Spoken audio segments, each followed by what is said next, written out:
মিটফোর্ডের ঘটনার রেশ কাটতে না কাটতেই এবার ৫ কোটি টাকা চাঁদা না দেয়ায় রাজধানীর পল্লবীতে প্রকাশ্যে এক ব্যবসা প্রতিষ্ঠানে হামলা ও গুলির ঘটনা ঘটেছে। এ ঘটনায় গুলিবিদ্ধ হয়ে আহত হয়েছেন প্রতিষ্ঠানটির এক কর্মকর্তা।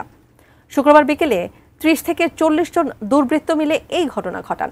তবে এখনও কাউকে শনাক্ত করতে পারেনি পুলিশ। আরও জানাচ্ছেন এসআই রাজ। পুরান ঢাকার মিটফোর্ড হাসপাতালের সামনে ভাঙারি ব্যবসায়ী সোহাগকে নৃশংস হত্যার ঘটনায় দেশজুড়ে নানা আলোচনা সমালোচনার সৃষ্টি হয়েছে। এর মধ্যেই এবার চাঁদা না পেয়ে রাজধানীর মিরপুরের পল্লবীতে প্রকাশ্যে ব্যবসা প্রতিষ্ঠানে হামলা ও গুলির ঘটনা ঘটেছে।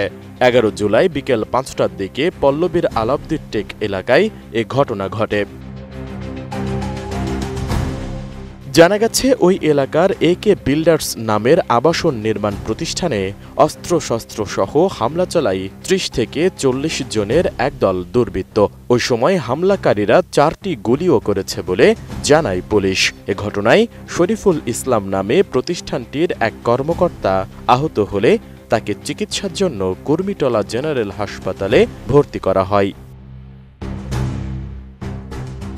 হামলার ঘটনার একটি সিসিটিভি ফুটেজ ছড়িয়ে পড়েছে সোশ্যাল মিডিয়ায়, যেখানে দেখা যায় বেশ কয়েকজন লোক দেশীয় অস্ত্রশস্ত্র সহ হামলা চালায়। তারা দৌড়ে সামনের দিকে যাচ্ছিলেন।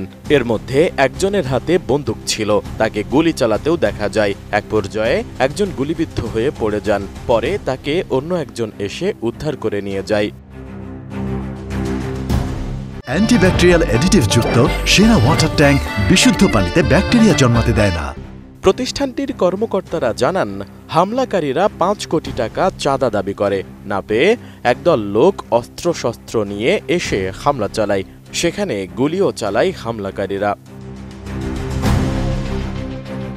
এ বিষয়ে প্রতিষ্ঠানটির চেয়ারম্যান কাইয়ুম আলী খানের ছেলে আমিমুল এহসান জানান, গত ৩ সপ্তাহ আগে জামিল নামে এক ব্যক্তি তার বাবার কাছে ৫ কোটি টাকা দাবি করেন। টাকা না দেওয়ায় ২ দফায় প্রতিষ্ঠানে হামলা চালায় ওই ব্যক্তি ও তার সহযোগীরা। এ সময় সিসি ক্যামেরা সহ অনেক কিছু নিয়ে যায় ওই সন্ত্রাসীরা। পল্লবী থানার ভারপ্রাপ্ত কর্মকর্তা শফিউল ইসলাম জানান, এ ঘটনায় মামলা প্রক্রিয়াধীন।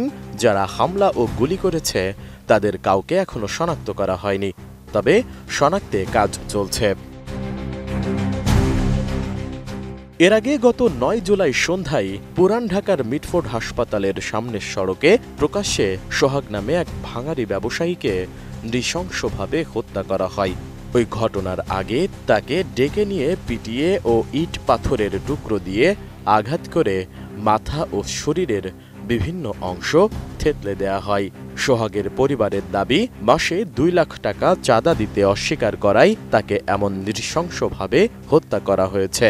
তবে অপরাধীদের আইনের আওতায় এনে ঘটনার প্রকৃত তদন্ত করছে পুলিশ।